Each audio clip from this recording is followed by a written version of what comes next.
see if we can keep you away. Right. Yeah, exactly. Brutally expensive. Yeah, exactly right. Well, luckily, for whatever reason, our house has forced air. Furnace with forced air, which is very unique. Yeah, because we get which is a way better way to go. It's way more efficient. Yeah, so it'd be easy. you can do it. If I could just find someone who has kind of air, that's the problem. They're like, oh, we might be able to do that kind of stuff. I'm like, I'm not going to help you sleep any better now. That's what you say. Yeah, you get people telling you that. Yeah, I know. God help you smile out on me. Yeah. But it still works. Every time you've been up here.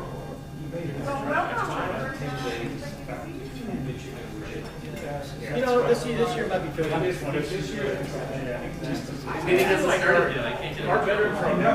I feel like this year, I don't know if this is the what it is or maybe it's weak to it, but I just feel like almost every night. I can't see it t-shirts. Yeah, we're all having a hard time. Kids have a fan blows from each direction. Yeah, we've got switches open. Good news, next week is supposed to be the 70s, even below 70s.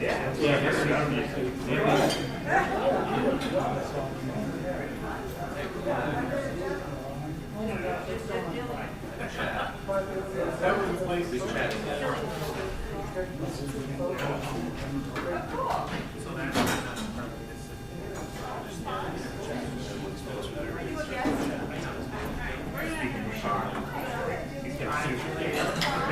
But I can talk about it. These kids are sweating. They're still running out of your passing.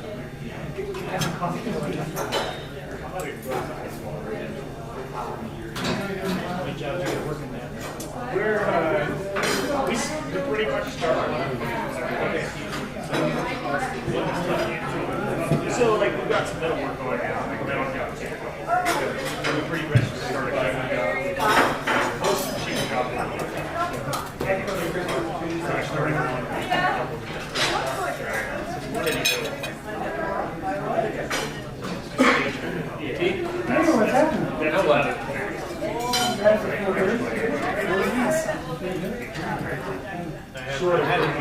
couple Hit that deductible right away, so you don't do it all. Get your eyes done. How are you today? Good. You look really mature and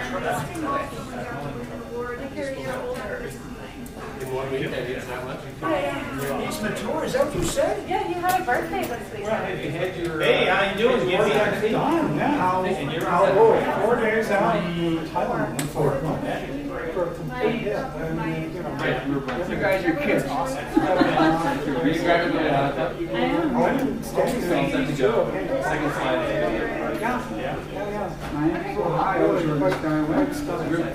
This is my guest Scott. Sorry, Mark. Let's go. This is the How's Mayor's kid? Oh, okay. That's big zero past president. She's tiring of it. my husband calls me President. 49 both of us. They'll be gone before you even realize it. Oh, I forgot my socks. Oh, damn it. Everyone's going to try our socks. Good, my foot's getting better. Yeah, you're moving a little bit.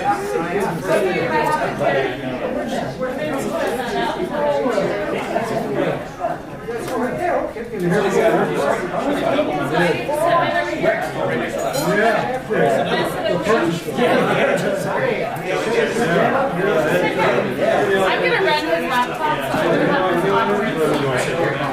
Hi, Steve. Hey, how are you? I'm good.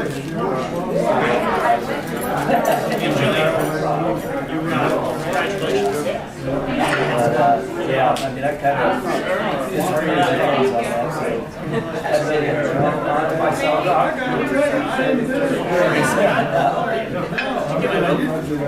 didn't reply. Or Charlotte Jones. I haven't done my 75 an hour.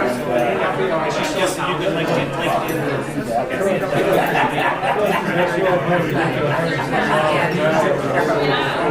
She does. Hurry up.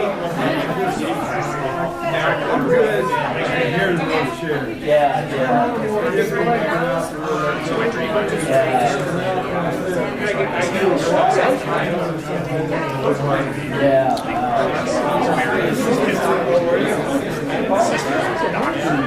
Yeah, well, that's right. It's COVID related.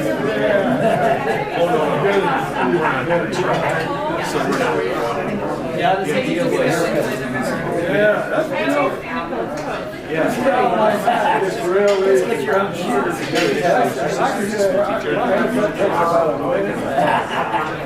It's hard for me to trim my mustache.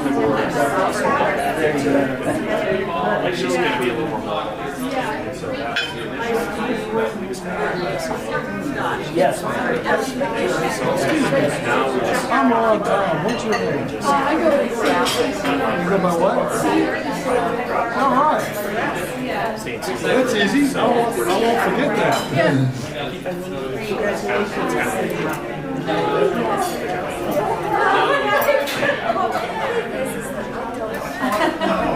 What are you going to do up there?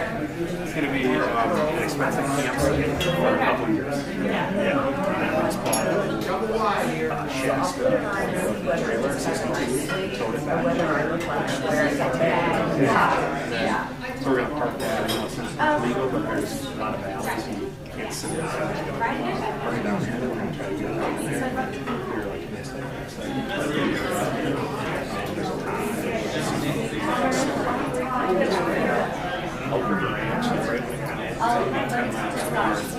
Hey! So it's in the valley, so it's right now. So it's after 52. About a half an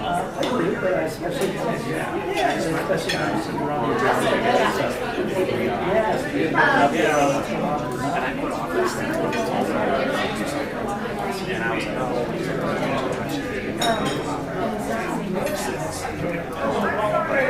yeah. So I was just thinking that.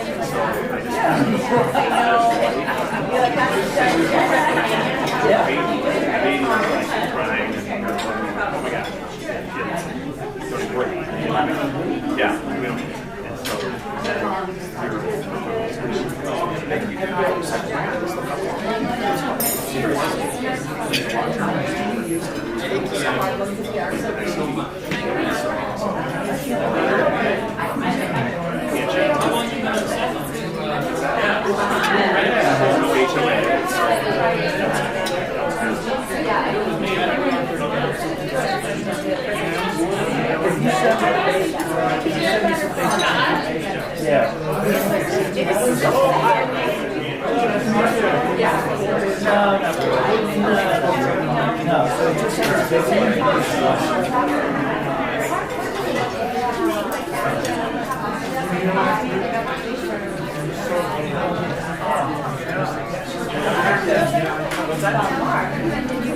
And so I haven't yet, but I don't.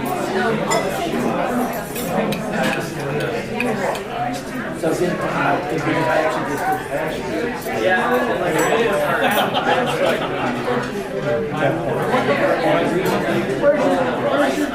I couldn't find it. I swear I turned it in, but I'm still wearing my old actually just before I got married.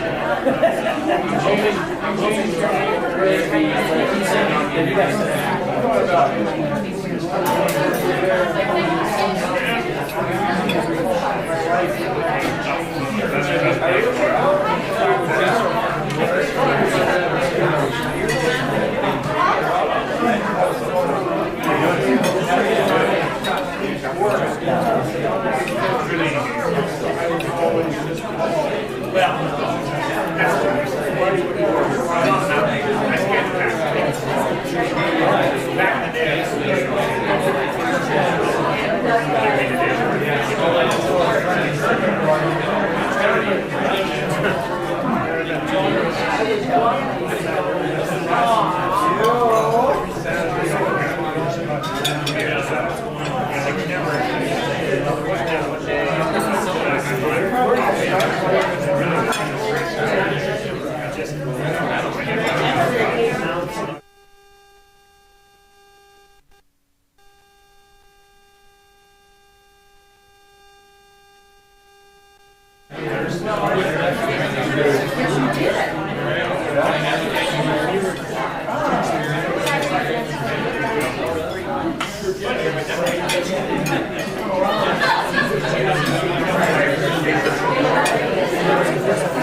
So how did we get up to avail ourselves of your services?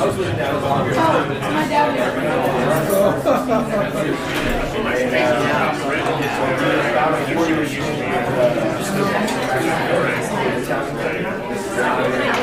Well, thanks for your help.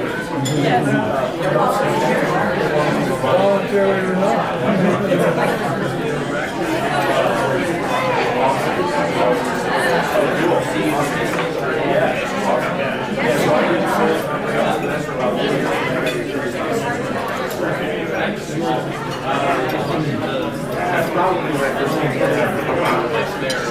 Everyone thought I went to this time.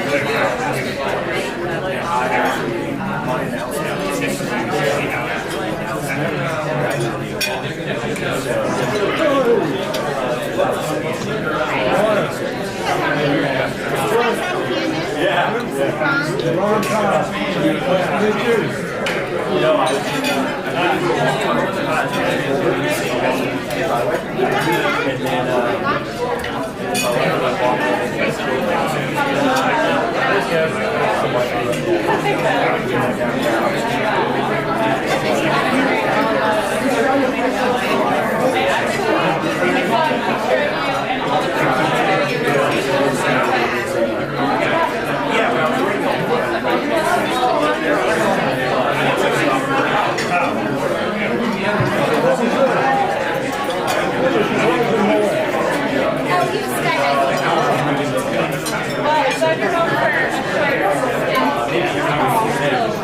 Your next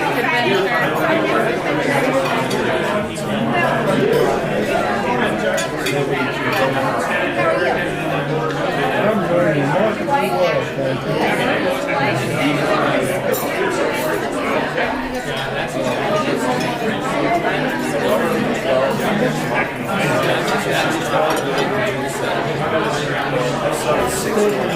It's not Moab, I was just in Moab last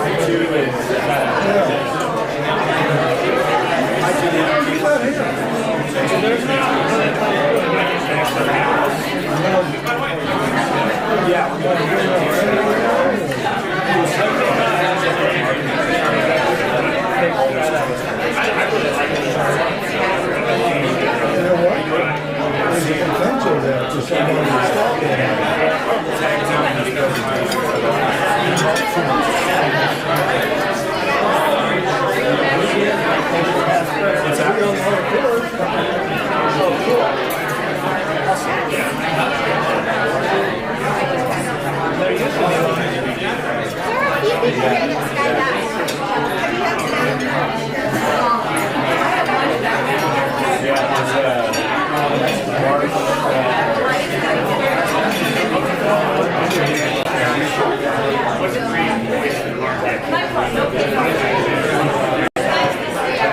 We got word on the 16th.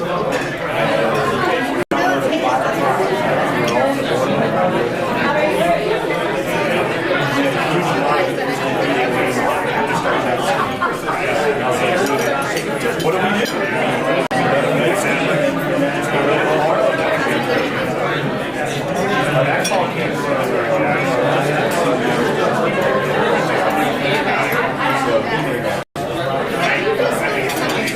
Pardon me?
I lost it for like a whole year.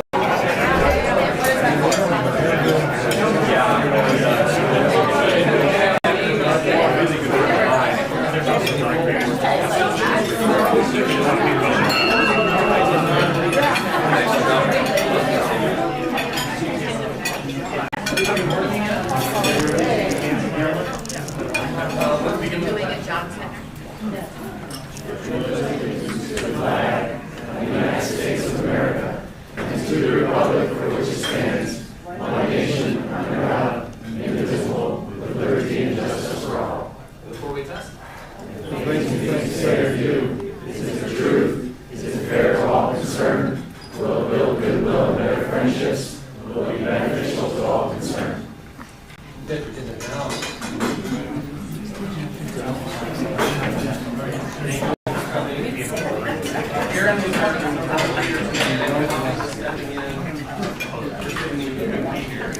Holly, how did it feel? She's still out there? Stepping into some comfortable shoes out there. Guests visiting Rotarians, you brought a guest, please introduce them. I brought with me, stand up, Jennifer Zalowski. This is her second visit to the club. She's a CPA with our firm for the last couple of years, and she's thinking about joining. I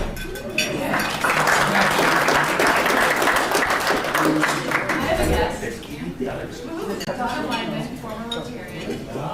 Thankless job of a high school counselor, so we get to have her here for a little bit this summer. But maybe I'll get a convince her to retire.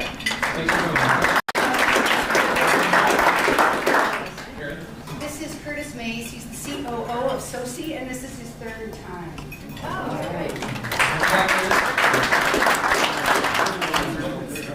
This is Karen Johnson, owner of Northwest Graphics, and is here respected.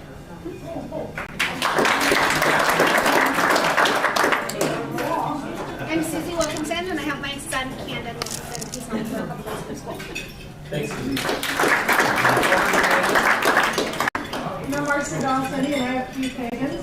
Keith and his family are newly residents to Steamboat. Keith has been a Rotarian. He was with the Rotary Club in Lodo, downtown. He was even a past president, so he would be a good one.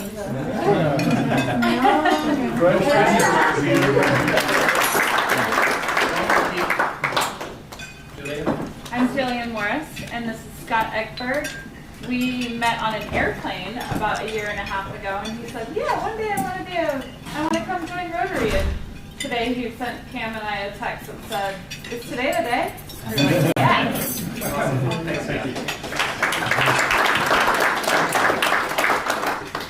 that everyone? Well, welcome home. Thought for the day. Karen.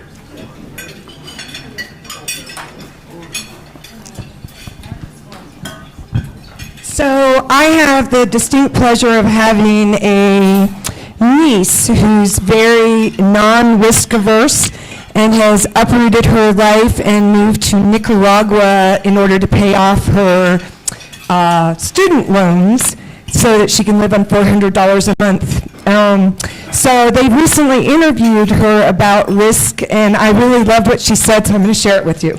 So her name's Delaney Ray Griffin. And she said that whenever she's trying to decide if she should take a new risk, she has a but kind of like our four-way test. Is it, am I going to die? Could this negatively impact another life? If the risk works out, is it worth the reward? If it doesn't work out, is the loss detrimental?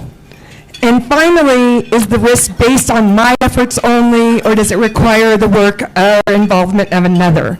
And so their choice to drop everything and live with no air conditioning and no washer and dryer in Nicaragua has paid off because all their student loans, all 123,000 of them between the two of them, are paid off. Keep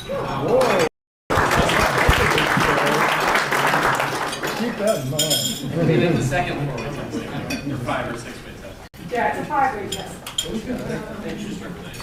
Announcements. Power barrel. Check your emails. We still need a lot of help watering on the weekends. At 6 to 8:30, I believe Friday, Saturday, Sundays. I know the Collins have been out there to do it. I know Matthew Roshan has been out there doing it. I know I'm forgetting some people who have been out there, but we need help. We're getting called out by Main Street, so please step up. I will put my name on there as well, so someone find me and join me, and we can figure out how to do it. Thank you. So check your emails. Nancy sent that out last week. I know a lot of times those above our mailings go to spam. So it's there. Look for it. Membership committee, Adrian and myself and Scott revisited our intention to have the membership meeting tomorrow at Catamount and decided it was not financially responsible. So we're moving to Scott Martin's house tomorrow. Thank you, Scott. Again, that's for new members in the last 18 months and board members. Please RSVP to Adrian so we can get a head count. Also member sponsors, new member sponsors. Chief, Chuck, sorry, I need to distinguish Chief. And you want to update on Morgan Creek, or are we still status quo? Really still status quo. Status quo on Morgan Creek Fire. I know it's been a lot spoken here in the last week. It is growing, but Still under control. No threat to society. As such. not yet. Okay. Thank you for that. Yeah, I saw it's like 5,600 acres now. Sizable. I'm just going to remind you again, reach out to Margie if you're interested in helping out Rotaract at CMC. I know she's taking that and running with it, which we'll appreciate. Thanks to Jim Moylan, he pointed out that I lied to you all about the district assembly September 18th. It is not in Laramie. It is at the Laramie Community College, which is in Cheyenne.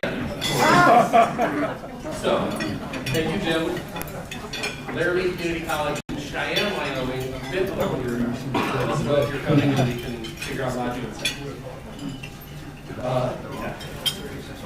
Oh, so I want to just share a quick little thing about what that does say something. I think I mentioned it in the past, but if you dig around on the Rotary website, there's so much that RI does, and it's available to us as Rotarians. One of those being friendship visits. So this is a lot like a very abbreviated exchange program for Rotarians. So if you go, they've got a map with points all over the world where you can go visit other Rotary clubs, live their lives and their situations, and then, of course, the reverse is expected. There's a whole presentation on there that I downloaded and yet to review. I'm very interested in getting away from you all and running somewhere else. So if I disappear, if you We got an email from Croatia. This is Carrie was just there and had reviews. Good. Any other announcements I'm forgetting? Nothing? All right, well, that being the case, it's our program. I'd like to introduce David Hunter and Katie Brown. Steamboat's Resort Corp, Altera. I don't know how you want me to dig into it. They've got a video presentation for us as well today. So Steve will be manning the cameras. Jillian will be manning the presentation. And I will be trying to eat. Welcome. Thank you. You're our IT help, I thought. Yes. All right. Good afternoon. I'm Katie Brown. I'm the Vice President of Sales and Marketing at the ski area, and this is the of Operations. And we're here today to talk to you about Full Steam Ahead. And Full Steam Ahead is this resort transformation that we're embarking upon. And you've seen a lot of holes and you've seen a lot of dust, but we're going to bring to you some of the excitement and let you know what's happening and what our plan is over the next 3 years. One thing you'll notice is it's a lot of investment, and it is going to take 3 years. As a matter of fact, it's about 170 to 180 million. It depends on who you're talking to. Rob always adds a few more million on it whenever he does this presentation, but it's around $180 million transformation. And we're excited, but we want everyone to know, and especially we're doing this kind of a road show for all of our locals to let you know and bring you into the loop because it's important. This is our community, and we're in this together. And we want to let everyone know that our intent is to stay on brand. We don't want to go from Ski Town, USA to any town, USA. And that's easy to do, especially when you bring in some bigger developers or other people. They're bringing in plans from Denver, or they're bringing in, and we're like, that's nice, and we're trying to tweak it because we want to stay on brand. We want to stay who we are, and we also want to go from a B to an A+ resort. And that's a controversial statement. Some people on my team were like, what do you mean we're B? And I'm like, well, I just think over the years, we're looking at it, we've just lost a little bit because we haven't had this kind of capital infusion that other resorts have had. We have a really resilient guest. They love our brand and they love us. So this is just going to tweak it a little, make it a little more relevant, make it easier for them. But still, we're Steamboat, and that's who we are. So versus me just speaking on about this, we did a nice video, and it'll show, and we do this like I've shown this to the airlines, and it tells the airlines kind of who we are, what our brand is, what the town is like. You know, they don't understand the ski journey down in the middle of Main Street. They don't understand that. So for them to truly understand this presentation, they need to see our brand first, and then they'll see how this new transformation is going to play into that brand. So let me, hopefully this video will work. It's fantastic. Just click on the play. Click on the play. In the middle, that one.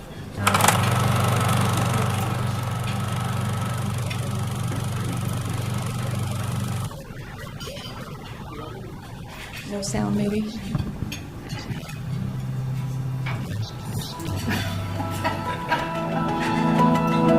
Oh, here's the sound. Steamboat has a long, storied history as a ranching town turned ski town.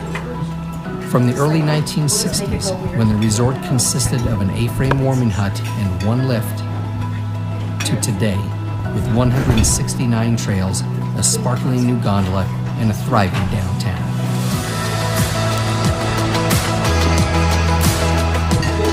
And now the resort side of Steamboat is stampeding in a brave new direction. A direction towards a mountain and a base area revitalization that will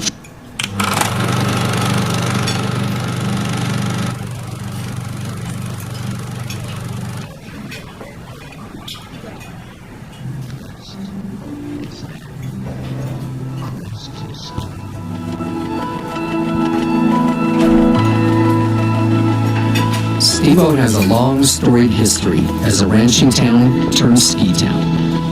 From the early 1960s, when the resort consisted of an A-frame warming hut and one lift, to today, with 169 trails, a sparkling new gondola, and a thriving downtown.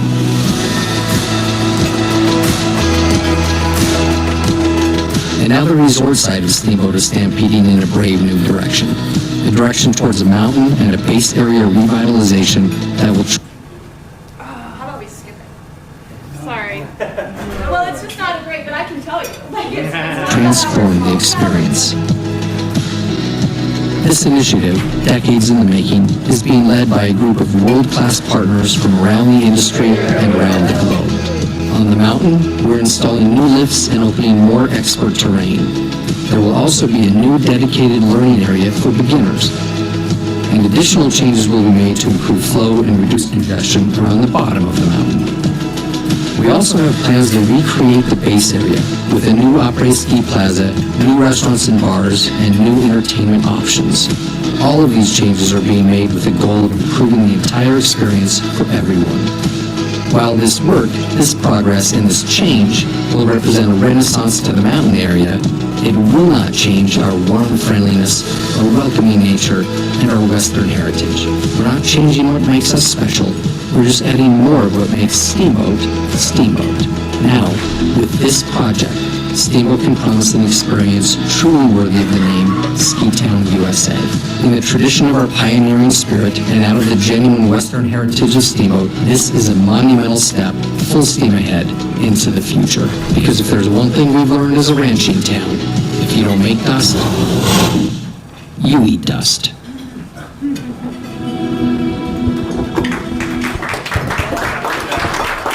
I think that applause is for Cam to get the sound going, so thank you very much.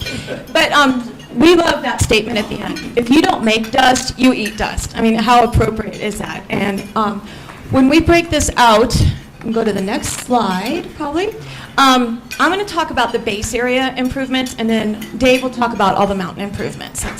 To start, we just want everyone to know we have surrounded ourselves with the best in the industry. Alterra has said, and this is a big deal, that they gave Steamboat $180 million. We're the only resort in the portfolio that's getting anything like this. This town has never seen anything like this.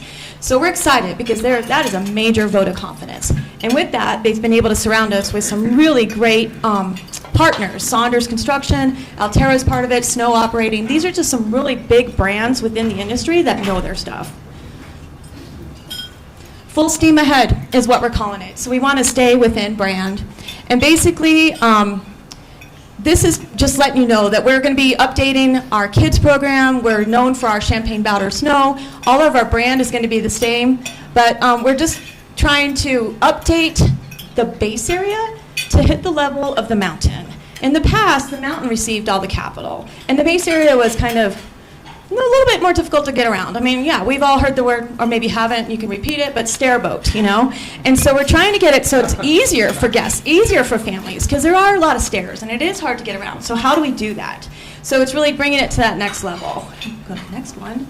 And so what we're doing, and I think you've already probably seen some of this, those of you who've been at the mountain, is the gondola building has been taken down. And we're creating this new area, and we named it, it's fresh off the press, we're going with Steamboat Square. And it really will be a square versus Gondola Square or a plaza. It's Steamboat Square. And in the middle of that square will be the ice rink, which will be fantastic. That will not be up and running until the following year. This year, it's going to be, it'll be out there, they're starting on it, but it's going to be covered, and we'll be able to get around there. And all this construction, everything we're talking about over the winter, will be put on hold until April when Dave says, okay, now you guys can go to construction again. So this winter, it's a lot's happening now, but during winter, it should be pretty smooth and nice for everybody. Then in Steamboat Square, you don't see the photo, I'll show you on the next one, but where that building is on the right, that's basically between that building on the right and the ice rink, is basically the footprint of what the old gondola building was. So those of you that have been here, I can say this to the locals, you get kind of what I'm saying here. So over here on that far right, like my office would have been up there on the far right, but that's our building and the ice rink. The next one. So this is the new Steamboat Square. And as you come up to the transportation center, you will walk along by the Sheridan, and on the left of the Sheridan, believe it or not, we're renting out the ballrooms and the breakout rooms, and we're going to put our new kids vacation center in the Sheridan ballroom area. So people will come up to the transportation center, and they can easily drop off their kids and everything, and they can go straight to the kids vacation center. We're working on branding, of course, on that and what it's going to look like, but we're really excited because it's going to make it really easy, and it'll be a nice, fun new way for kids to be entertained. So then, as you walk down, we're calling it the Gold Walk. You know, that walkway between Transportation Center, the Sheridan, as you're going down by the pool there to the ski school building. that we're calling that the Gold Walk, and we're going to do it as an ode to our Olympians. So we're going to do all kinds of things around there to just, really, again, tie in the brand of who we are. But as you come down, this is hard to see here, but this is an escalator. And that escalator is being installed now and will be functional this winter. So that's really exciting. And one of the biggest questions is, how do you run an escalator in the winter? Well, it's covered, so that should go really well. Now, this building will not be there, but this is going to be a retail, rental, restaurant-type building. This used to be the ski school. So this coming winter, it will just be a flat, you'll see the footprint, but you will not see the building. And then over here, we're kind of calling that, the placeholder is, we're calling it a marketplace, or excuse me, a food hall. We're going to put a food hall in there. You've seen that around town. More and more places are doing these food halls. And we plan on bringing in maybe some local vendors or, just being authentic to the valley, ag community, but we're going to have a food hall in there with all kinds of choices. And then this is actually, seems weird, but this is actually the current stage. And this is the restrooms down below here. So it's hard to situate yourself on that. But that stage will still be there. It will not have the scaffolding and everything. We're still trying to figure out where we're going to put our concerts.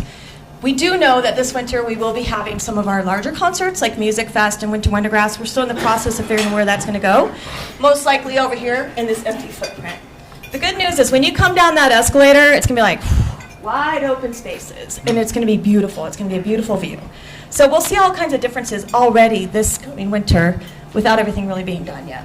And the other thing you'll see this winter, these are all like fire pits and little gathering areas. We plan on getting those fire pits installed and putting these trees in, getting that infrastructure in place. Next one. So this is a general layout for those of you that would prefer to see it in this format. And basically this is that the food market I was talking about, the ice rink. This is the pavers, the stage, all of the fire pits. This is the building that eventually we'll build into retail, rental. This is the whole walkway here. And what's forward? That just represents like food trucks and things like that. Yeah. Temporary. If we go down that path to do food trucks or whatnot, it'd be over there like by the Welcome Center where that is now the old yellow building. So I kid you not when these things change daily and I can say to Dave, what does that mean? And he's like, well, and he does the same to me. But we're excited because again, this puts us on the map and we're going to stay within brand. So, instead of just a standard fire pit, we're going to do like these cowboy cauldrons. We're going to try and just tie it together. So what makes us unique so we don't look like North Star or a place in downtown Denver. So we're pretty adamant. We're kind of driving everyone crazy with this, but we feel it's really important that we stay within brand. Next. So this is a little more details on those buildings I was talking about. You can see the escalator much better. Again, this will be a nice eating area. I'll be sitting on this deck and then looking down at the ice rink. That'll be a really nice, fun experience. Probably some cafes and coffee shops. And then this is the other side, that food market. And again, these are going to open, it looks like winter of 22. Dave is going to give you the update on the whole timeline for the next 3 years because it's kind of mind-boggling. So we'll show that at the end of the presentation. Next one. And then this is, again, just more of the buildings themselves. And this is like if you're at the transportation center, when I said this is the Sheridan building on the left there. So that's where a ski school will be. You'll be walking down here. This whole area will be branded with Gold Walk, and it's going to be really cool. We're going to do all kinds of neat, we're still deciding it, but all kinds of little signs that say Steamboat and an ode to the Olympians, and just to be really pleasing and fun, and direct people to go to the escalator. And then this is below the ice rink, and we'll have additional retail outlets down there. And then in the back there is going to be all back of the house type stuff. So we're going to have locker rooms for our employees, the utilities that goes with the snow, with an ice rink. So all kinds of that stuff will be back of the house. And then these are the mountain updates. Before we go to mountain, do you guys have questions around what's happening at the base? Yeah. Will our hockey teams get to play on? I was waiting for that. I was thinking it was coming from, but Carrie already knows. Any hockey player always asks that. It's not regulation. But if you want to bring kiddos out and we want to do some thinking, why not? And in the summer, that we are planning on turning that into like yoga pavilion or a little bocce courts or just something fun in the summer with maybe a turf or something. Again, we're still working on the programming, but you get the idea. I know you are relocating and rebuilding the gondola house. Yes. Are you making other changes to the gondola, like how its capacity, how fast moves Those are great questions for Mr. Hunter because he loves answering those. So he'll get that to you in a minute. I'll go We've got check. some exciting stuff on I'll that. go technical on it. Yeah. How far of a walk is it as an older skier from the bottom of the escalator to the entrance of the new bottom? Yeah, I'll let Dave answer that too, but I'm going to tell you it's actually very easy and it's like very minimal as to the difference. And it's going to be easier walk because then you get to come down the escalator. So, yep, I'm teeing them up for you because this is really your.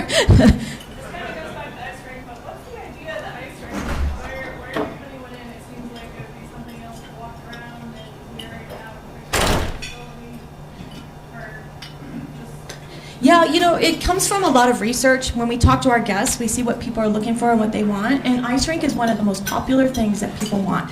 It's a family activity. You don't have to be a skier. Anyone can sit there. It's a fun opportunity. We call it sticky. You stay at the base. You can be at the fire pits. It just creates a good, fun vibe for everyone to stay at the base. You know, we've been famous for like transportation center. It's express. We do everything we can to get people from the bus and on the mountain. And we zip them through. So now how do you make it sticky and have them stay there? And ice skating is one of the most popular requested things we could do. The next one is tubing, and we haven't been able to do that, but it is ice skating is a really popular one. Yep. First of all, congratulations. This is so exciting. I think it's really exciting for our town. And I'm sure there's a lot of, you've had to deal with a lot of changes and mergers and all sorts of things. But my question is there what's your capacity now for employees? Are you going to expand? Like, how many more employees are you going to hire to now serve all of these new amenities? Yeah, it's a good question. Do we have exact numbers on that? I mean, we do know that we need to grow, and as we're doing this, we're making sure it is scalable so we can grow for those new employee demands. We're also looking at employee housing. We're looking at potential daycares. We're looking at all kinds of, and that's for now, not even for the future. It's just, we see that. We can't go in blind about that. But there will be some increase in employees. I don't know if we have an exact number on that, Dave. I don't have the exact number off the top of my head, but operationally, you're probably looking at 80 additional employees. Once we're fully built out, when you see what the mountain updates include. And you know, we're looking at it in 3 different ways, like where we have the ability to build an additional building at our current employee housing at the ponds. So we're looking at that. That could happen in concert with potentially a master lease or going in with a third party. So we're not looking at it in any one single vision. We think it's really important to keep all the options on the table to really elevate that. And we've got great leverage because Alterra Mountain Company, our entire portfolio of 14 resorts, has the same problem we do. Although we actually have more employee housing than anyone else in our portfolio. But it is a global issue within our company, and so they have a task force specific than anyone else in our portfolio. But it is a global issue within our company, and so they have a task force specifically working on employee housing portfolio-wide. And for us, for the senior team, our employees are our #1 strategy for this coming year. So it is really a hot topic, really important. And if you have thoughts about it, you know, let us know. But it's not ignoring that at all. It's really important. With the food hall and the different vendors you said you'll have there, is that going to be run and managed by you all, or is that going to be third parties coming in? Still TBD. I think it could be a little combination of both. You know, we want to bring maybe some of Main Street up there. We haven't talked to them yet, so you can talk. But we want FM lights up there. Can you get a hat up there? Can you know, what could be fun to tie it all together so we're not acting as 2 separate. All right, Dave's got the sexy stuff. There we go. Thanks, Katie. And just a couple of things about some of the questions. One was, about the ice rink. And we've done a ton of research at other resorts that have ice rinks. It is very active and very sticky. So you in the summer, there's a ton of activation that can be done, whether it's cornhole, yoga in the morning, and people just have a tendency to gravitate to it. And then you've got restaurants and bars surrounding that. So that's really the vibe we're going for in the summer. And then in the winter, again, to Katie's point, we've been express this, express that, get in. People have their head down. We've all seen it for those that have been here in the winter. People have their head down, our guests. They just want to get on the gondola and out of the base area so they can start enjoying their experience. And at the end of the day, they have their head down and they're leaving because there's nothing here for them. And that's really what we're identifying in this project is so that as they come back through the base area, whenever they're deciding to end their ski or riding day, that there's lots of activity and reasons for them to stay. And then on the question for the gondola, capacity-wise, we remain at 3,600 people per hour. We do have 7 less cabins, but our uphill capacity will remain the same because of the speed, and we've moved the gondola 311 feet from its previous location. There will be a slight, it's about 111 feet, I believe, from the edge of snow to the new hardscape that you'll see. Actually, I don't know that we have a slide in this presentation. Okay.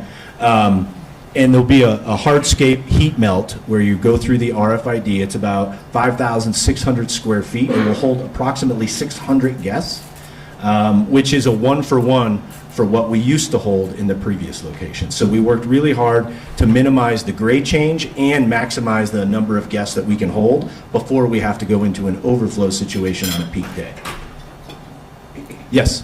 Just for information, when you're talking to groups like we are, there's them and us. Yeah.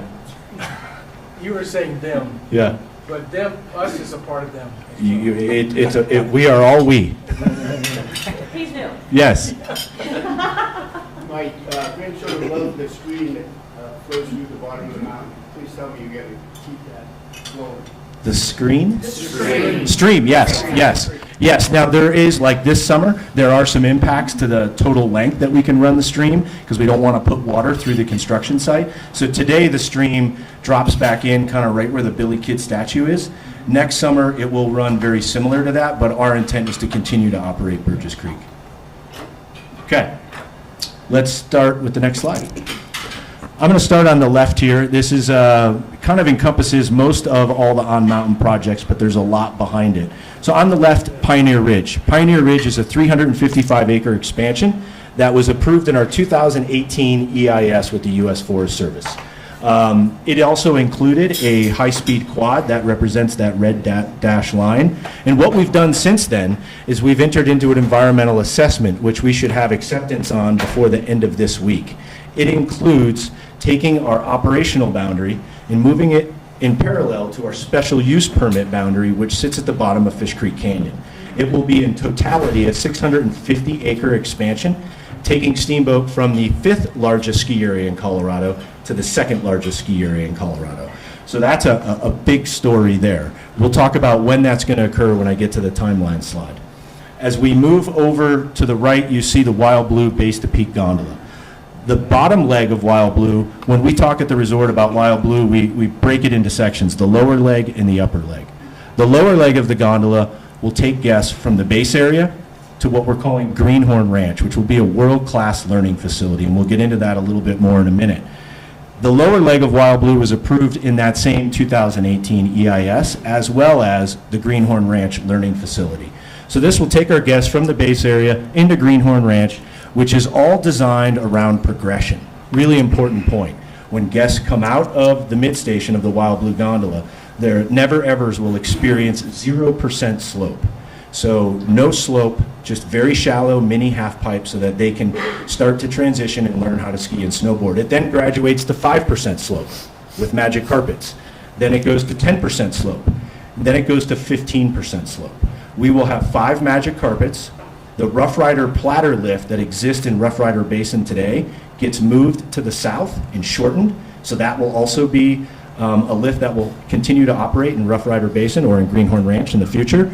And then we will build a detachable beginner lift in Greenhorn Ranch as well. So our guests' first chairlift experience will be in Greenhorn Ranch. Once they've done that and they've mastered a 15% slope, they simply go back into this mid-station, and the upper leg of Wild Blue will take our guests to the top of Sunshine Peak. That is our most sought-after terrain, in particular for our destination guests that come in through our airline program, and it needs to be open by the Christmas holidays. A little known fact, here in Steamboat, we need 40 inches of natural snow on the ground to even contemplate opening any of this terrain over here. It has very little snowmaking capabilities. The Wild Blue gondola, another really key driver of this project. Right now, we can move 6,800 people per hour out of the base up onto the mountain. When the Wild Blue Gondola is installed, we'll be able to move 10,000 people per hour out of base. So that's going to be a big improvement of getting out of the base area in the morning and getting up on the hill. As I move over, oh, you always remind me of this, I just remembered.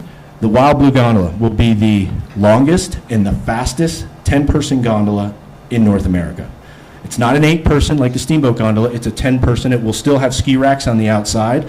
And a very cool fact about it is you can run the lower leg completely independent from the upper leg. You can run the upper leg completely independent from the lower leg, or you can run it as one big long lift, but very fast. Longest and fastest are good marketing terms. That's Yeah, what I'm yeah, fastest. I'm not sure if I missed this, but where is Greenhorn Ranch? Greenhorn Ranch is right behind where the Basher Pavilion is. It's in the Rough Rider Basin, so it's not in Basher Bowl, it's to the north of that. We're currently in Greenhorn Ranch. We started on July 12th. We're currently moving approximately 3,000 cubic yards of dirt per day. In totality, that grading project is 90,000 cubic yards of dirt. And we intend on having about 90% of that grading done before the snow flies. And did I miss it? When is this one going live? We'll get to the timeline in a minute. Next slide. Okay. Couple facts about Wild Blue. We talked about that, where it's going to go, why it's important. It takes our guests to the learning facility, and then it can continue on. You don't have to get out of the cabin. Another question we get quite a bit. So if you're getting on the Wild Blue gondola in the base area and you want to go all the way to Sunshine Peak, you do not have to get out of your cabin. You pass right through. Dave, Tara had a question. Tara. Yes. So how does the Never Have I Ever skier get to the learning center? Like if I have a kid and I'm a mom, I'm dropping them off at the ski instructor, are they going to meet them at the base, or do I take them up to the learning center? The instructor will take them to the lift and take them to Greenhorn Ranch, and then take them down at the end of the day. Another key point for the beginners is anyone who has brought your children out into Sunshine Peak area and spent the day, and you've had a remarkable day, and then it's time to come back. You have to ride South Peak, ski Broadway, take Elkhead, and then decide whether you're going to go down Why Not or download the Steamboat gondola. Now you can download from the top of Sunshine Peak all the way to the base area on the Wild Blue gondola. So from the base area, how do you get to the base of Wild Blue? Wild Blue will be exactly where Preview and the Christie Peak Express terminals are today. The Christie Peak Express bottom terminal gets moved to the south as part of this project to make room for Wild Blue. Real quick, are you adding amenities up at Sunshine? At some point, yeah, those discussions are active right now. It is in our 10-year master plan to have a restaurant at the top of Sunshine Peak. It will not happen in this 3-year transformational project, but it could happen very quickly on the heels of it. Makes sense. Yeah. And there will be a strong structure in Greenhorn Ranch the first year to head live and see what it's going to look like, and then kind of assess what that sunshine need is, and then we'll figure it out from there. Yeah. We're in the middle of doing a full food and beverage master plan, looking both at additional facilities, but what do we need to do to our existing facilities to be able to support the guest experience? Next slide. Pioneer Ridge, we talked about this. Don't believe what you read. It's not 550 acres, it's 650 acres. And right now we're looking at going after that terrain in the summer of '23. That could get accelerated. We're trying to build the Wild Blue gondola in 1 year right now, and that's a tall order. There's a possibility that if we can only build the lower leg next summer, that we may accelerate Pioneer Ridge. That hasn't been decided yet, but it's definitely a possibility. Next slide. Greenhorn Ranch, we talked about that. I really want to emphasize, we're striving for this to be a world-class learning facility. That's where the progression is so important, so that it's very user-friendly. It removes all those magic carpets and all that chaos from our base area and puts it in a controlled environment where our guests can really enjoy themselves and not be intimidated, and it's really going to be a game changer. That's where we're working with one of our partners, Snow Operating, who has trademarked terrain-based learning. It really accelerates the learning curve for both skiers and snowboarders in order to increase our retention. State-of-the-art snowmaking. In Greenhorn Ranch, we will have 30 automated fan guns, state-of-the-art fan guns, the most efficient way to make snow in the industry today, and we'll literally be able to operate them from our cell phone. from my cell phone. Snowmaking manager is ecstatic about that. And then in addition to that expansion of snowmaking in Greenhorn Ranch, we will also add 80 acres of snowmaking into Sunshine and Sundown. I mentioned earlier, we have very little snowmaking at the very top and at the very bottom of Sundown and Sunshine. In particular, Sundown, there's actually no snowmaking at the bottom of Sunshine. So that's where we rely on this 40 inches of natural snow to even contemplate opening it. The snowmaking expansion in this pod will allow us to guarantee that terrain open by the holidays. So when we're in a sort of low water situation, how does that affect your snowfest? We're always concerned about that. And, you know, just like the founders of the resort, we have worked tirelessly in the last 3 to 5 years in expanding our water rights. The good news is that we own 16 CFS out of the Yampa River, and we've owned that for 6 decades. And then we've also moved further, and we've purchased a large quantity of water in Stagecoach Reservoir. So if there was a call on the river, we have the ability to call that water in Stagecoach, send it down the river in order to support our snowmaking, and also help with downstream flows, riparian, and others. We're very active on the Yampa River Fund Committee, both at the board level and the steering committee. So we're always having those conversations with the water commissioner and those, with the Yampa River Fund. Here's the timeline. We know what we're doing this summer. We went through that. We've demoed the gondola building. We've removed the snow sports building. The plaza will be put back together in a temporary fashion because we'll have to go back to it next summer to finish the ice rink and also build those buildings. And the Greenhorn Ranch Learning Facility gets graded but does not open for this winter. So there will be a temporary learning area in the Thunderhead lot between, it's what we call the Thunderhead lot, between T-Bar and Slopeside, which the resort now owns. So we're going to move our carpets there temporarily just for this winter. And then the following winter, 22-23 is when Greenhorn Ranch will open. So if we move into 21-22, ski school opens, as Katie mentioned, in the Sheridan conference space.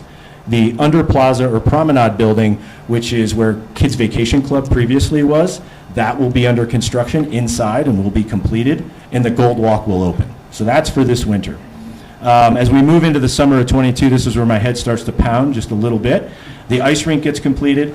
We build the Wild Blue Gondola, at least the lower leg, potentially the entire lift. The food hall and restaurant buildings come out of the ground. And Greenhorn Ranch, all of our magic carpets move over there. We construct 2 sprung structures in that location temporarily. And the Christie Peak Express lift bottom terminal gets moved to the south. It will live just adjacent to the Mountain Coaster walkway. So in the future, you'll have a 10-person gondola on the north flank of the base area, Christie Peak Express in the middle, and the Steamboat gondola on the south flank. As we move into winter of 22-23, Greenhorn Ranch opens, Wild Blue Gondola opens, and then as we look forward into the summer of 23, we're working with URAC and all the other entities on what the transit center needs to look like in the future to be able to support all the other things we're doing. So we start working on that, and then Pioneer Ridge and its high-speed lift, including Fish Creek Canyon, open to the public that winter. It's a new slide, you haven't seen it. Oh, I have not seen this. Okay, I adapt. You can figure it out. Yeah, I can figure it out. As you see here, this is the terminal as of probably, it looks like about a week ago. Moved out 311 feet from where it previously was. And is this a time lapse you're going to play? Well, we can, but this is, it's live on Steamboat.com. It's actually fullsteamahead.steamboat.com. And we do have live camera going, and this is a time lapse. We don't have to play it right now. I mean, we can, maybe. And, we've not had the greatest technological advances. There it goes. here. There it goes. Live. Not that exciting, but it's Yeah. kind of live, and it's neat to watch. And Yeah. so if anyone's asking questions, all of this is on fullsteamahead.steamboat.com. Mm-hmm. And one thing I'd point out, Full Steam Ahead is our campaign. Internally, we say this is transformational to the guest experience and transformational capital. And there's a lot of resorts out there that have redone their villages or their base areas. That's not anything new. But I don't know of any resort in the United States that has done both the base area and base village experience for our guests and the mountain in concert of one another. So this is really connected as far as what we're doing, intentionally connected is what we're doing with the base area and the redevelopment, coupled with on-mountain improvements at the same time. All right, any questions for us? Here we go. Randy? Are you looking at your summer biking activities to materially change with this kind of lift development as well? We will not add mountain biking to the top of Sundown and Sunshine. That was a caveat in our environmental assessment with the Forest Service and Colorado Parks and Wildlife. So for us, as we look forward for mountain biking, it's continuing to offer mountain biking off of the Steamboat gondola. Hopefully we are able to continue. Hopefully there's no changes. I've only messed with the Steamboat gondola 4 times in 4 years. So we're hoping we're over that now that it's in its current location. So our intention is to continue to run mountain biking off of the Steamboat gondola. In full transparency, next summer there could be some trail impacts because of what we're doing in the base area. So we'll probably have to reroute some things in order to get guests back to the Steamboat gondola. For those that don't know, we're operating off of Christie Peak Express today and just operating the lower bike park while this work is happening on the gondola. Yes? What about ticket prices? I can't hear you. That's where he hands it to me. He hands it to me, and I say, have you heard of the Icon Pass? Because it's a great deal. But the Icon Pass is doing really well. It's a great deal. It offers all the other resorts, too. So, I mean, that was a real game changer, bringing that to the industry. So, to do the walk-up ticket price, I mean, that's just so different than it's been in the past. It really, we're starting to really manage that based on capacity and who's there and all that type of stuff. But I would recommend the Icon Pass, of course. And And the ticket prices. oh, I don't know the ticket prices. I don't know them actually, because I mean we are flexing them based on the time of year and how many people are like. It's so all over the place. Very dynamic. PJ. Great in terms of alleviating the gridlock at the base, moving powder day, all the stuff we've experienced. What about the unintended consequence of now you got 10,000 people on the mountain? What can we expect? Does that mean being overwhelmed up trying to get on a pony? Yeah, I don't think so. We have great lift capacity once you get to the top of Thunderhead. Guests spread out quite a bit, and especially what we played around with this last year, it's not anything new, but putting an orchestrator at all the mazes, it's what we call shotgun mazes. So you have someone calling the groups out. Doesn't mean we're not going to have lift lines. We're going to have lift lines. There's a perception versus reality thing there sometimes. So, I waited 45 minutes and actually it was 15, but I get it. We do have plans outside of this transformational capital to really address the sundown lift, and I think in the near future you'll see an increase in capacity on the sundown lift. We're actively talking with the Forest Service about that now, but we feel the rest of the infrastructure is very supportive of what we're doing out of the base. And PJ, we learned a lot of that even during COVID. We knew it was the couple pinch points. Once they're up there and out and about, it's fine. It's those pinch points in the morning for that hour to 2 hours. So the Wild Blue is really going to help get that and smooth it all out. Yeah. It will really help with egress at the end of the day as well, because I think a lot of guests will decide to download. Mm-hmm. Yes? You had mentioned that these changes kind of moved Steamboat to the number 2 spot. So who is number 1? What is the difference between 1 and 2, and why didn't we So she might be because we only competitive. have so much acreage. Number 1 is a resort in Summit County that remains unnamed. 4-letter word.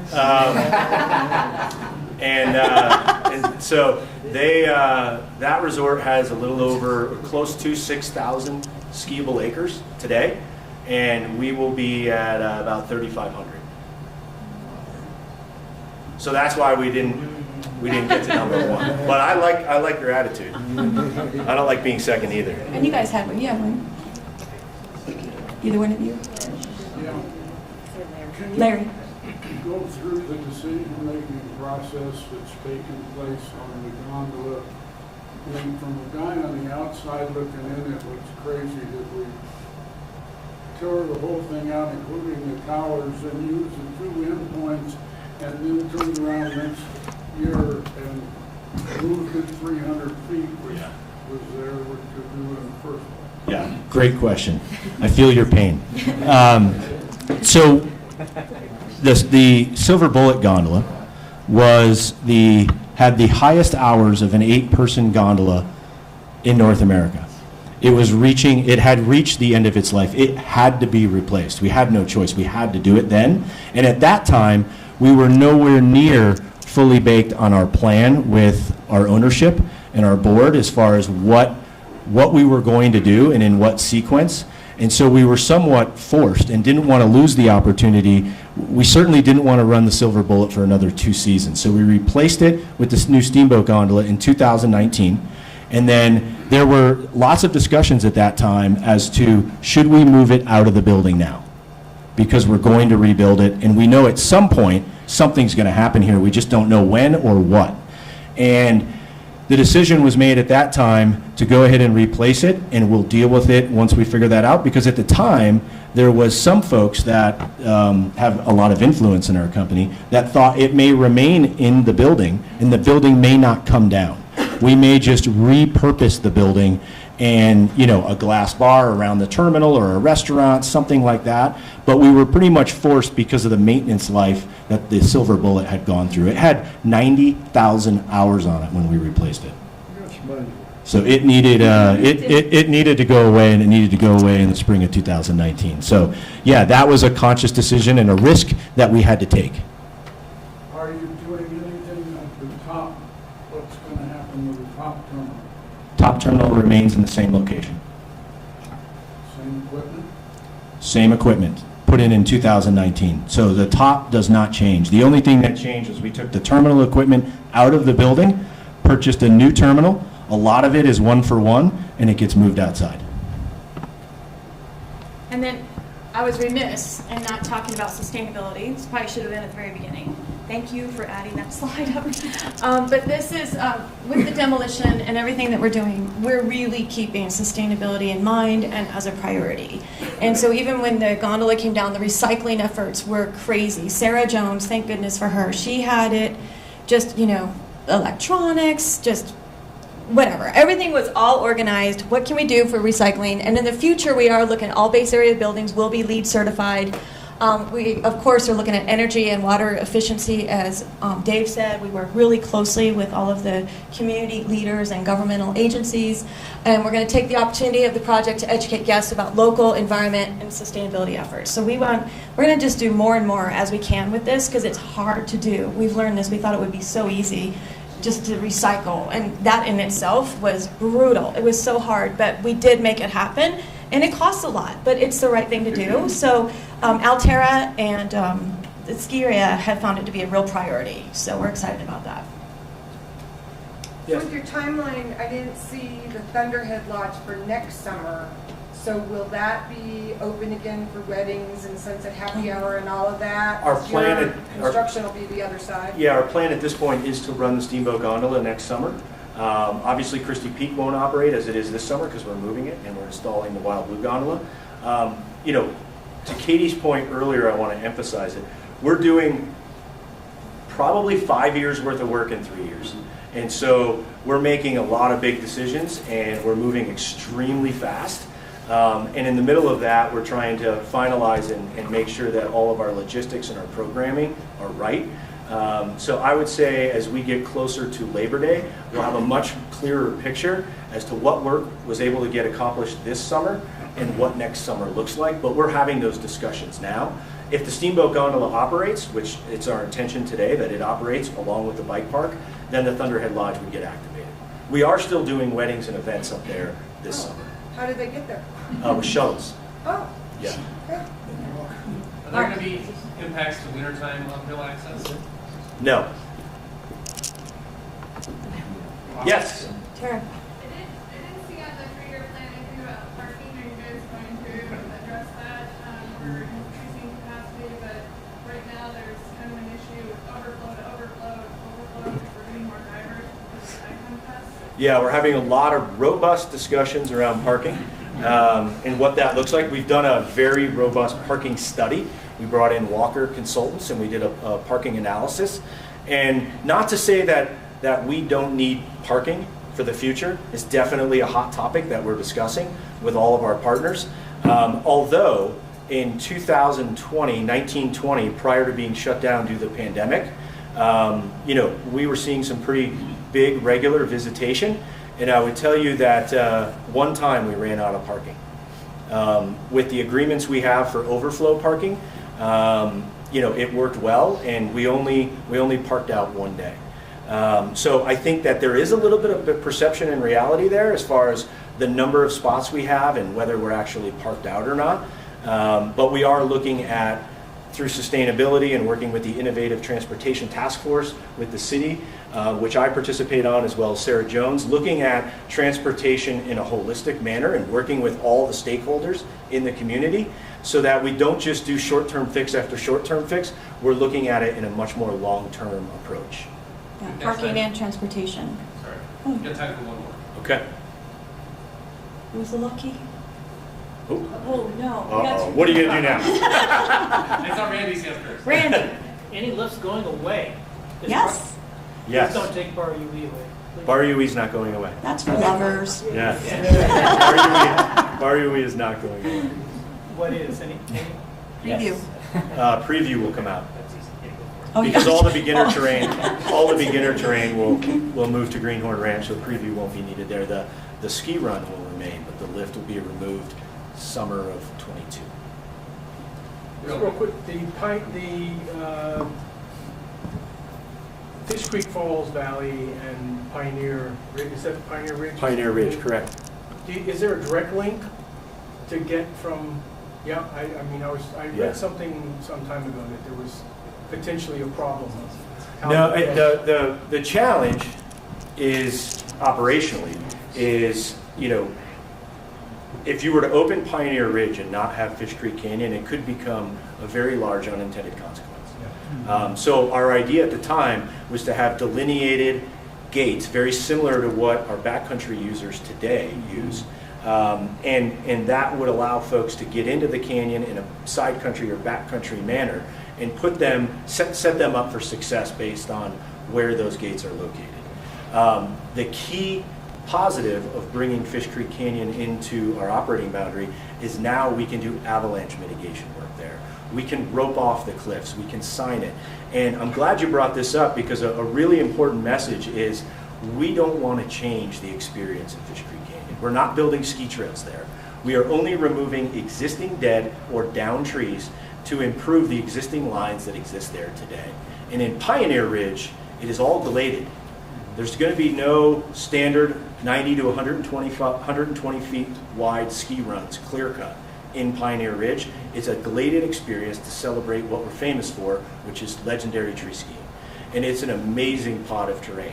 There will be one trail, which I call the Ridge Trail on far skiers' right, which is that ridge that delineates between Pioneer and Fish Creek. But think there's a run at another ski area somewhere else that remains unnamed that grooms kind of within the trees. And that's the intention. We want it wide open so that we can groom it so that if guests come in there and don't want to get in the trees, they have a way out. And just want to, as we wrap it up, thank you.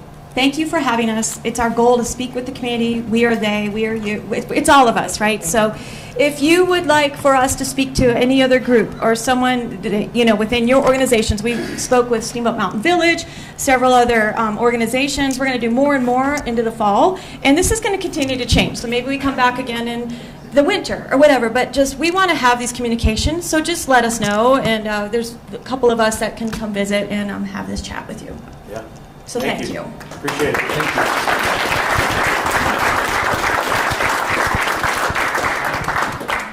Thanks so much, Katie and David.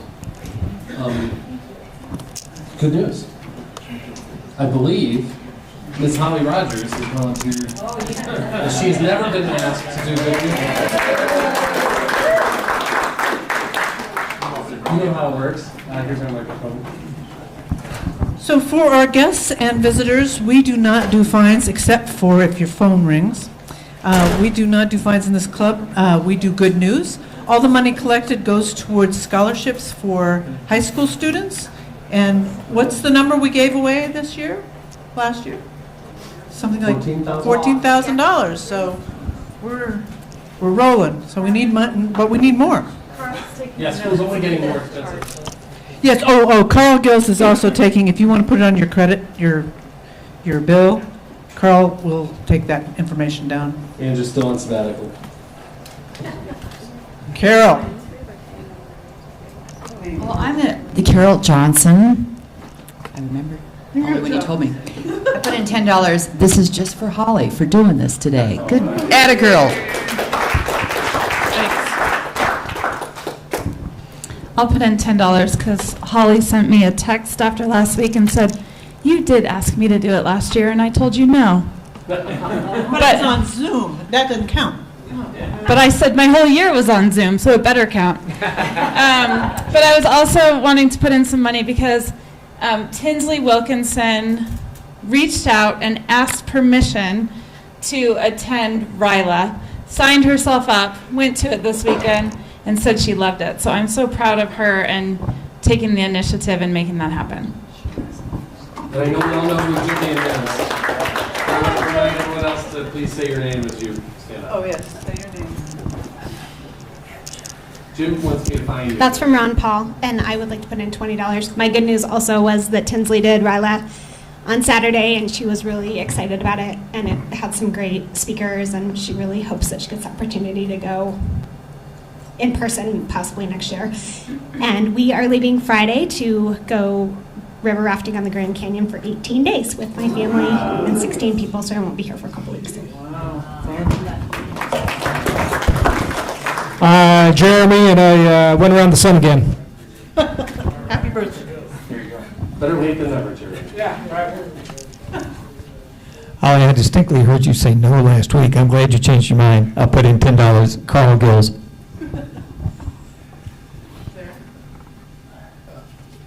Yeah, I'm Larry Winogle.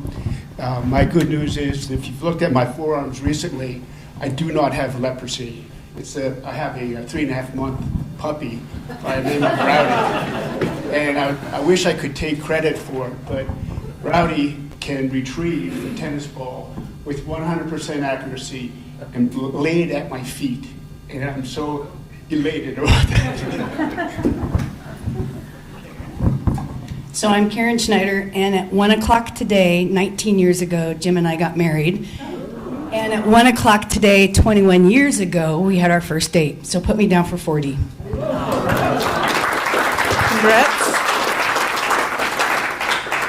Paula.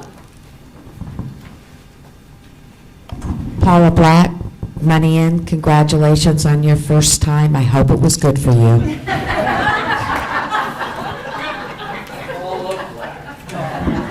It's not over yet. My name is Jeff Sawyer. I had reached out to Karen earlier today and said, "Do you want to join me for Rotary?" And she said, Jennifer already asked her. So I'd like to welcome Karen Johnson again, the new owner of Northwest Graphics. Thank you.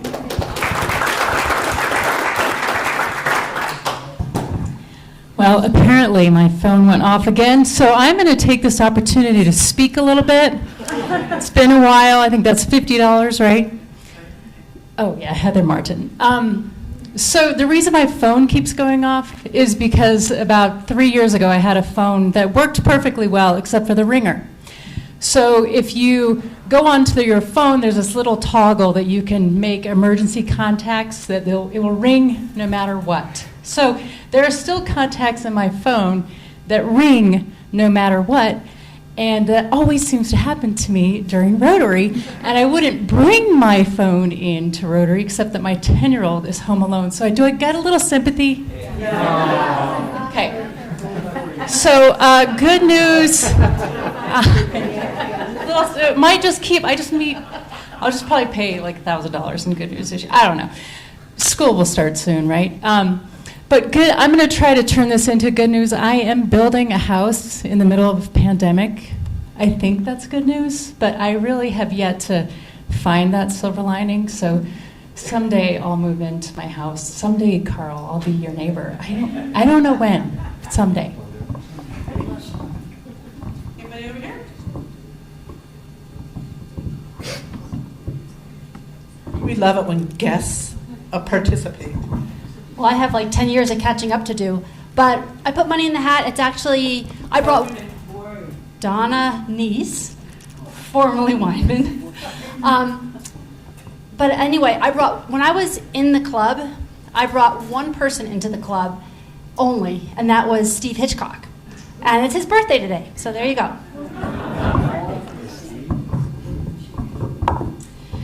Tara Weaver. I'm going to put 10 in, 1 for Holly for her first time. And 9. And then Ben and I are celebrating our 9th anniversary tomorrow. So.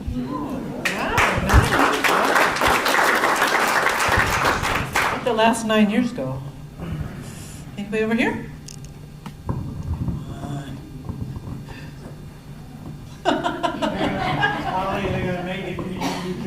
You talk, you pay. I'm already.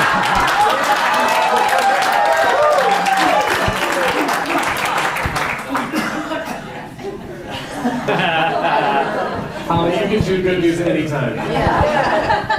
Marcy Valseni, and I want to put in $10 because Jillian and her husband Mike have been nominated for the Individual Philanthropist of the Year.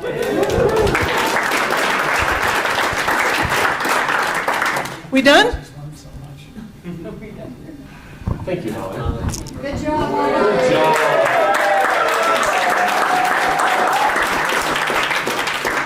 Carl will take the hat and start his math. Before we close the meeting, a reminder, next week's program, August 3rd, is 4-H. So come and listen to the kids talk all about that stuff. Did it just get louder? Or did my sinuses just clear out? New member reception tomorrow, Scott Marr's house, RSVP is required, so check your emails, reach out to Adrian about that. August 10th, we're meeting off-site. It's the club anniversary, 47 years. We'll be celebrating, not celebrating, right? We'll be having a regular meeting at the Peace Pavilion, city permits. We'll be having a regular meeting at the Peace Pavilion at 5 p.m., so no lunch meeting on August 10th. Will there be alcohol at this non-celebration? Not as far as the city knows. Excuse me. Yeah, that's all. Before I let you all go, I want to thank our guests for coming. Jen, where's our guests? There's Jen. Thank you for coming. Donna, those are big credentials. That's impressive. Steve Hitchcock. You're just name dropping, and I get it. Good work. Curtis, thanks for joining us again. Karen, again, thank you. Who else? Camden, of course. Keith and Scott. Thank you all for joining us. We hope to see you back. That is it for us today. Next week for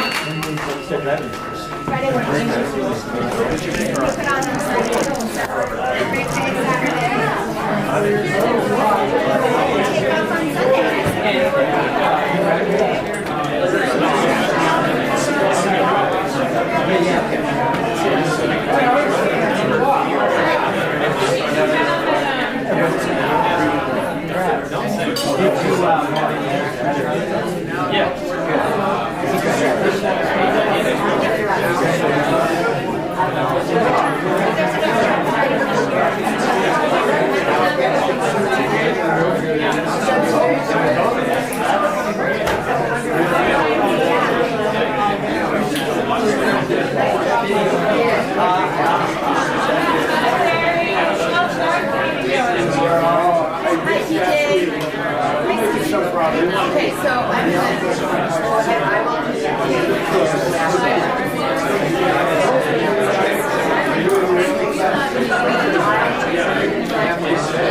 Thanks, C.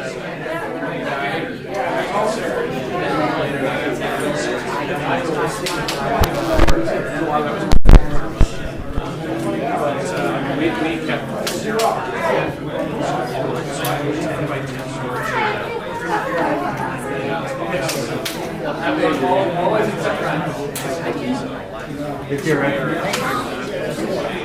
Well, that's where it's like, I'm actually at the back of that. I think there's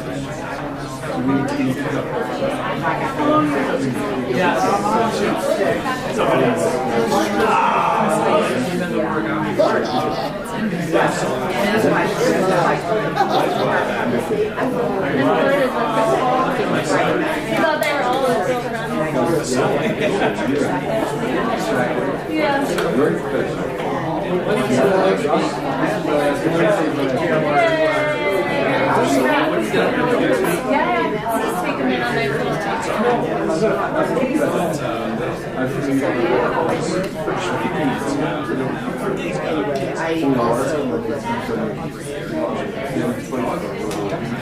But anyway, I will, you won't be coming. I get back.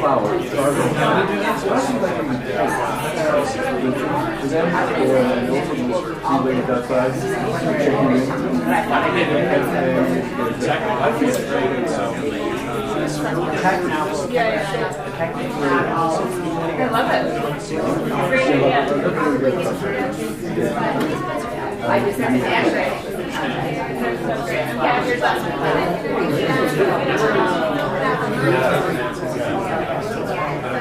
I know. Yeah,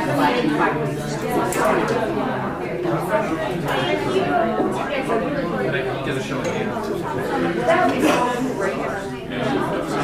It lost us We got it. Susie, have fun. Susie, have fun. I'm so jealous. That's my bucket list. You've done it before? What's the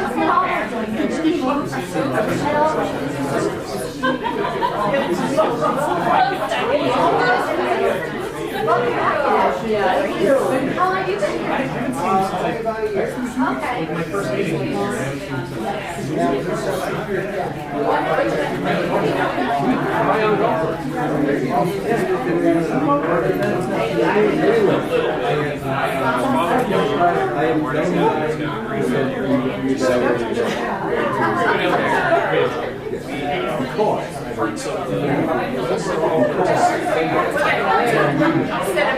Thank you. My last day is September 16th. Well,